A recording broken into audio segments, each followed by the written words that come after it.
यात्री बस पर सवार हो गए। इसी चूक का फायदा उठाते हुए घात लगाए नक्सलियों ने चिंगावरम के पास लैंडमाइन ब्लास्ट कर यात्री बस को उड़ा दिया।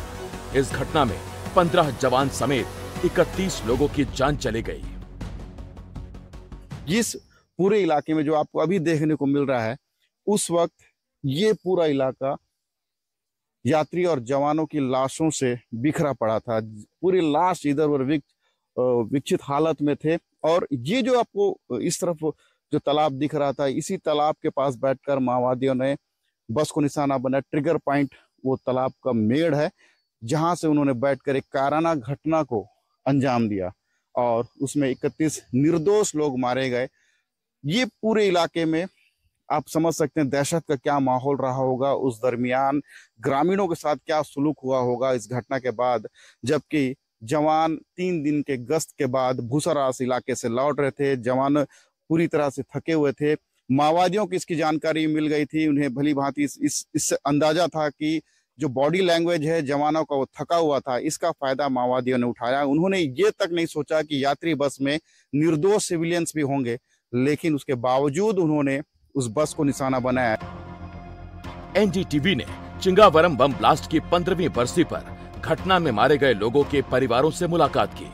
घटना की तस्वीरें आज भी ग्रामीणों के जहन में तरोताजा हैं। चिंगावरम से महज 600 मीटर की दूरी पर नक्सलियों ने बस को बम से उड़ाया।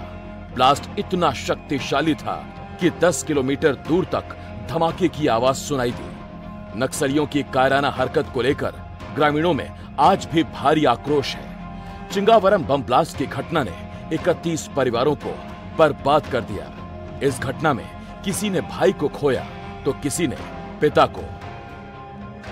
स्क्रीन पर आपको जो घर दिख रहा है, ये घर का निर्माण होने के बाद पिता यानी माड़वी कोसा अपनी बेटी से मिलने के लिए सुकमा से 5 किलोमीटर दूर बोरगुड़ा जा रहे थे। और इस दरमियान चिंगावरम गांव से वो बस में सवार हुए और बस महज 300 मीटर दूर पहुंची थी कि एक बड़ा ब्लास्ट हुआ। माओवादियों ने आईडी ब्लास्ट कर यात्री बस को उड़ा दिया और उस बस में माड़वी कोसा की मौत हो गई। बेटी से मिलने जाने वाले पिता की मौत को सुन इलाके में दहशत का माहौल और गमगीन माहौल बन गया। माड़वी कोसा को देख रहे हैं आप तस्वीरों में। इनकी मौत उसी चिंगावरम नक्सल ब्लास्ट में हुआ है, जो अब तक का सबसे बड़ा और कायराना हरकत था माओवादियों का। ऐसे कई परिवार हैं जो उस नक्सल घटना में अपना पूरा परिवार को, अपने परिवार के मुखिया को खो दिए। मेरे साथ माड़वी कोसा के बेटा माड़वी मासा है ना आपका नाम? जी मासा, मेरे को एक चीज ये बताओ कि आपके पिताजी कहाँ जा रहे थे उस दरमियान और क्या बोल के निकले थे?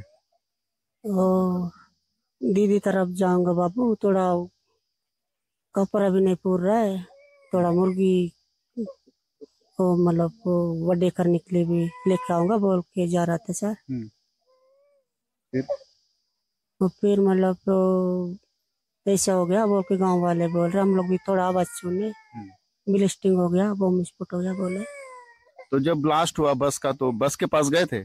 और बस के पास हम लोग जाने नहीं दे रहे थे और हम लोग दूर में था। पुलिस कैसा था वहाँ मौका कैसा था, माहौल कैसा था जब आप वहाँ गए? और मतलब पुलिस मन ना पूरा मतलब पहले घेरा दिए थे। हम लोग दिखाने मतलब आधा दे रहे थे, फिर जाओ यहाँ मत, इतना भीड़ नहीं आओ बोलने से हम लोग वापस आए। कल चुकमा आओ हॉस्पिटल में बोल के। जब अस्पताल गए तो पिता को किस हालत में देखे? और मतलब हम लोग बनियान पहचान किए सर, बनियान पहन के बेच दिए थे।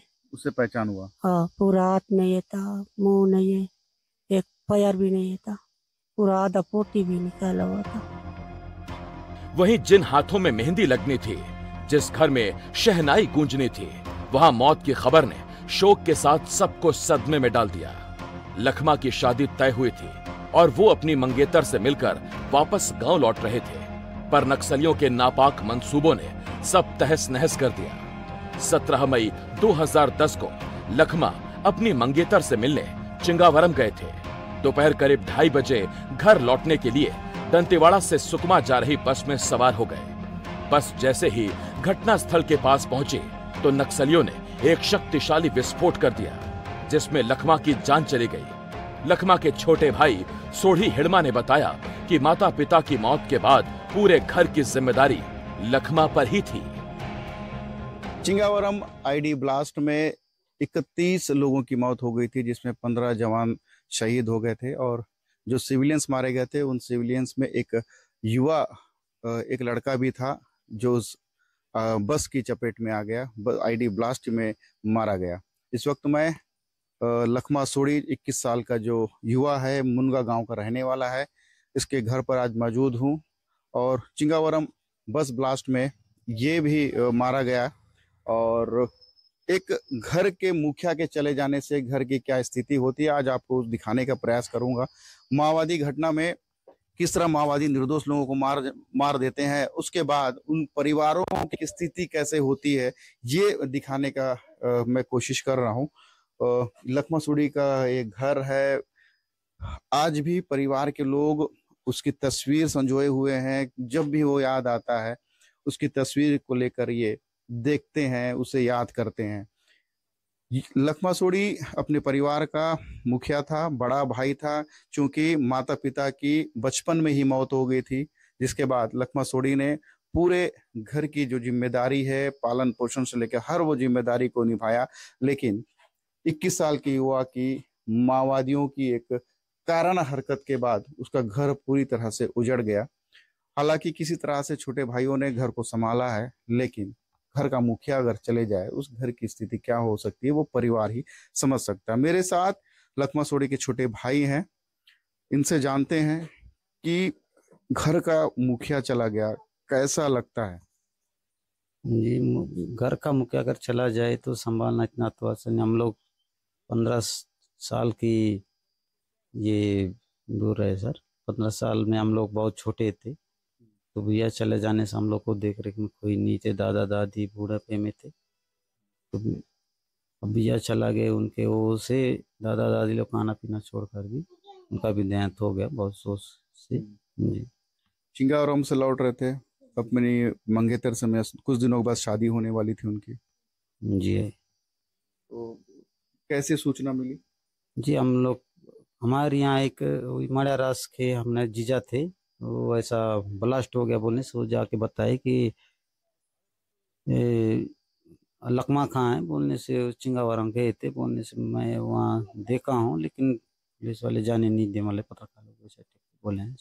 फिर हम लोग सीधा सुकमा हॉस्पिटल में गए, वहाँ से चेहरा उरा देख के, बाकी कपड़ा उपड़ा जो पहने तो उसको देख के चेहरा देख के लाए सर। तो ब्लास्ट होने के बाद पूरा चेहरा खाला था और यहाँ से कुछ नहीं था।